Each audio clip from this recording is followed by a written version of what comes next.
Hello and welcome to another TLDR EU video.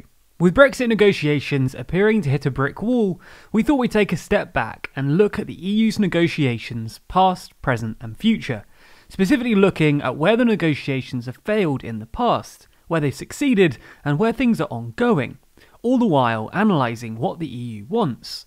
So in this video, we'll take a look at an ongoing negotiation, or two to be precise, New Zealand and Australia, discussing how things are going, where issues have developed, and what's on the horizon for all those who are concerned.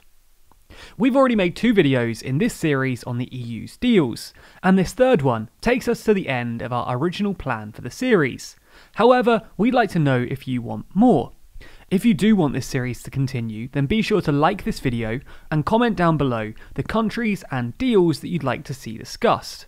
Also, be sure to subscribe to the channel and hit the bell icon to be notified when we do release more videos in this series going forward. If you can cast your minds back a few months, yes, we know that the past few weeks have all blended into one, you might remember that British Prime Minister Boris Johnson cited the Australian relationship with the EU as an alternative to an explicit trade agreement with the EU. Specifically, in a statement from Downing Street, stating that Johnson said the UK would negotiate constructively, but equally would be ready to leave the transition period on Australia terms if agreement could not be reached. But what does Australia terms entail? Well, if you've watched one of these videos before, you know what I'm about to say. First things first, a bit of background. Neither Australia nor New Zealand have a comprehensive free trade agreement with the EU, with a significant proportion, if not majority, of all trade with the European Union following World Trade Organization rules. This isn't to say that there's no agreement that's been concluded between the EU and Australia or New Zealand. Both have frameworks in place, and both are working towards full free trade agreements. Since 2008, trade and economic relations between the European Union and Australia has followed a specific framework, the European Union-Australia Partnership Framework, which works to achieve common goals in a number of important areas such as foreign policy and security, international trade, development assistance, climate change and energy, science and research, innovation and technology, education and culture. And in a similar vein, since 2017, the EU and New Zealand have entered a very similar partnership agreement. Formal negotiations were opened with both countries in 2018, following the European Union giving the green light to the Commission to start these formal negotiations, citing Australia and New Zealand are important allies, and these agreements will offer significant economic gains by getting rid of obstacles and boosting trade further. So what's at stake with these trade agreements? Well, the EU is a significant trading partner for both Australia and New Zealand. According to 2018-19 data, as a bloc, the EU was Australia's second largest trading partner, third largest export destination, second largest services export market, as well as the largest source of foreign investment in 2018. When it comes to New Zealand, the EU is their third biggest trade partner, with a bilateral trade in goods alone valued at around 9.2 billion euros.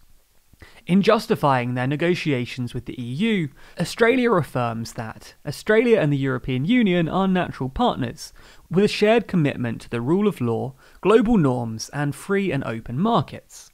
We want a free trade agreement with the EU to set the benchmark for what can be achieved between like-minded partners.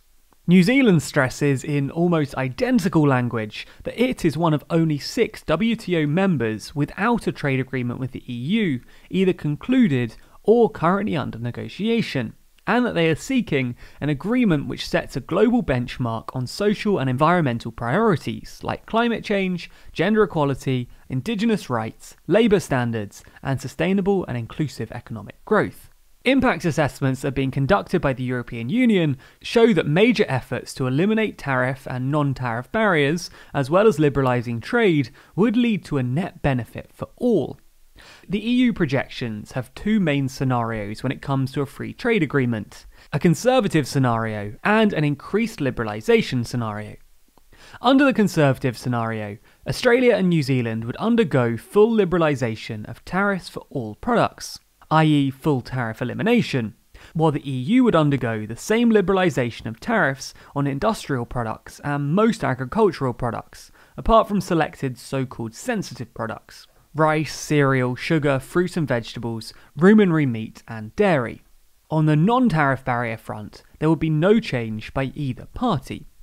Under the increased liberalisation scenario, there would be a more symmetric liberalisation, with both the EU and Australia and New Zealand in their respective agreements liberalising tariffs on all products. On the non-tariff barrier front, however, there would still be no change by the EU, with a 10% cut of non-tariff barriers by Australia and New Zealand, modelled for industrial goods. Under their conservative estimates, agreements between the EU and Australia and the EU and New Zealand would, in their own rights, would lead to an increase of EU GDP by 0.01%, Australian GDP by 0.13%, and New Zealand GDP by 0.28%. Now, while these may sound like incredibly small amounts, it has to be looked at in context of their GDP as it stands today. In turn, the GDP gain would be €2.1 billion for the European Union as a collective, €2.7 billion for Australia, and €0.7 billion for New Zealand. All increase to €4.9 billion, €4.2 billion, and €1.3 billion under the increased liberalisation scenario. When it comes to bilateral exports, i.e. the amount of goods and services sold to each country, it's clear that in both scenarios that the EU is set to gain most from the free trade agreement. Looking at an EU-Australia agreement under the conservative scenario, EU exports to Australia would increase by some 16.4%, while Australian exports to the EU would increase just by 6.9%. Under the increased liberalisation scenario, the picture doesn't get that much better when it comes to balance. EU exports to Australia would increase by 33.3%, while Australian exports to the EU would only increase by 11.1%. All of this again is replicated in the EU-New Zealand agreement. As the nominally stronger power, the EU ultimately is set to gain more, especially if the negotiations follow its preferred path and covered its preferred areas of agreement. Although we must caveat this with the fact that these are EU projections according to EU scenarios. And while a free trade agreement is unquestionably to the benefit of both parties, the exact share of any benefit depends on a wide range of things and may not actually end up following the EU's predetermined path. But enough of hypothetical figures. How are these negotiations actually going? Despite us grouping the two countries together, Australia and New Zealand are ultimately independent sovereign states, each with their own distinct, albeit similar interests and negotiating objectives. The negotiations are, in spite of the EU's projections grouping them together, two distinct sets of negotiations.